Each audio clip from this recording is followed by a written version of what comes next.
এবার ট্রেনে লেগেজ নিয়ে গেলে দিতে হবে ভাড়া, আর যদি ভাড়া না দেন তাহলে দিতে হবে জরিমানা। 31 জুলাই থেকে এই নিয়মটা চালু করা হচ্ছে রেলওয়ের তরফ থেকে। এবার আপনি কোনো লেগেজ নিয়ে গেলে ক্লাস অনুযায়ী, first class, second class, third class, sleeper class অনুযায়ী আপনাকে সেইভাবে যত ওজন হবে সেই হিসেবে আপনাকে ভাড়া দিতে হবে, আলাদা করে বুক করতে হবে আপনার লেগেজের জন্য, না হলে কিন্তু মোটা জরিমানা আপনার সাথে হবে। তো চলুন জেনে নিই first class, second class, third class আর স্লিপারের জন্য আর যারা বসে যাচ্ছেন তাদেরও জন্য কত লেগেজ ওজন ধার্য করা হয়েছে, কত ওজন পর্যন্ত আমি নিয়ে যেতে পারবো। আগে ফ্লাইটে গেলে আমরা এই ফ্লাইটে এই নিয়মটা পালন করতে হতো, যেমন বড় লেগেজ থাকলে আমাদের আলাদাভাবে টিকিট করে সেটাকে আলাদাভাবে ক্যারেজ করা হতো, বাট যেটা 7 কিলোর নিচে সেটা আমি নিজের সাথে নিয়ে যেতে পারতাম, ঠিক আছে।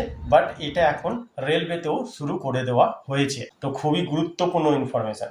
ফার্স্ট ক্লাস থেকে আমি শুরু করছি। যারা first class AC ticket book করেন, যারা ফার্স্ট ক্লাসে ট্রাভেল করেন, তাদের জন্য কত ওজন পর্যন্ত আপনি লেগেজ নিয়ে যেতে পারবেন। এখানে বলেছে ফার্স্ট ক্লাস এসি বিনামূল্যে 70 কেজি আর সর্বোচ্চ 150 কেজি আপনি নিয়ে যেতে পারবেন। এসি 2 টায়ারে সেকেন্ড ক্লাস এসিতে বলছি, এটাতে যদি আপনি ট্রাভেল করেন, টিকিট কাটেন, তাহলে আপনার কত লেগেজ ওজন হতে হবে। সেকেন্ড ক্লাসের জন্য ধার্য করা হয়েছে 50 কেজি, সর্বোচ্চ 100 কেজি। এবার স্লিপারের কথা বলি, কারণ স্লিপারে বেশিরভাগ মানুষ ট্রাভেল করেন। স্লিপারে যদি আপনি ট্রাভেল করছেন তাহলে আপনার লেগেজের ওজন হতে হবে 40 কেজি, সর্বোচ্চ 80 কেজি। এর থেকে বেশি আপনি নিয়ে যেতে পারবেন না। যদি নিয়ে যান আপনাকে ফাইন করা হবে। আগে থেকেই আপনাকে লেগেজের বুক করতে হবে, তাহলে ফাইন হবে না। এবার যারা বসে যান, যারা ভাবছেন বসে যাচ্ছি আমাদের তো কোনো কিছু হবে না, হয়তো না, আপনাদের জন্যও করা হয়েছে 2S যেটাকে বলা হয়, যেটা যারা বসে যান চেয়ারে, তাদের জন্য 40 কেজি করা হয়েছে। 40-এর ওপরে আপনি নিয়ে যেতে পারবেন না। এবার এটা আপনি কোথায় বুক করতে পারবেন? আপনারা অনলাইনে এটা বুক করতে পারবেন। 31 জুলাই থেকে যখন এটা নিয়মটা পালন হয়ে যাবে, তারপর আপনারা অনলাইন থেকে এটা বুক করতে পারবেন।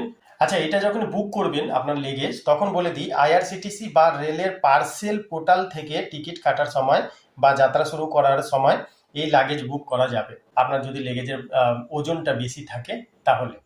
এবার অনেকের মনে প্রশ্ন আছে যে এই জিনিসটা কেন করলো, খুব বাজে, তো আমারও খারাপ লাগছে যে এই জিনিসটা অ্যাকচুয়ালি হয়তো টাকা কামানোর একটা ব্যবস্থা করে ফেলেছে। আমার এক্সপিরিয়েন্স অনুযায়ী এখানে একটা কথা গুরুত্বপূর্ণ হয় বলে দেওয়া হয়েছে যে বিনামূল্যে বহনযোগ্য সীমার বেশি লাগেজ থাকলে স্বাভাবিক হারের 1.5 গুণ চার্জ দিতে হবে।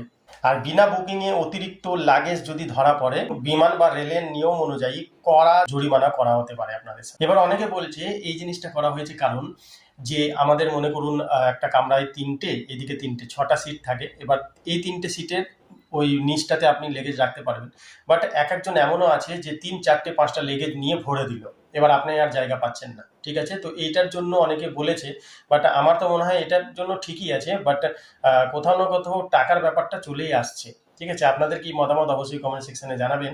এই নিয়মটা আপনাদের কেমন লাগলো অবশ্যই কমেন্ট সেকশনে আপনাদের রায় ট্যাপ করবেন। অনেক অনেক ধন্যবাদ।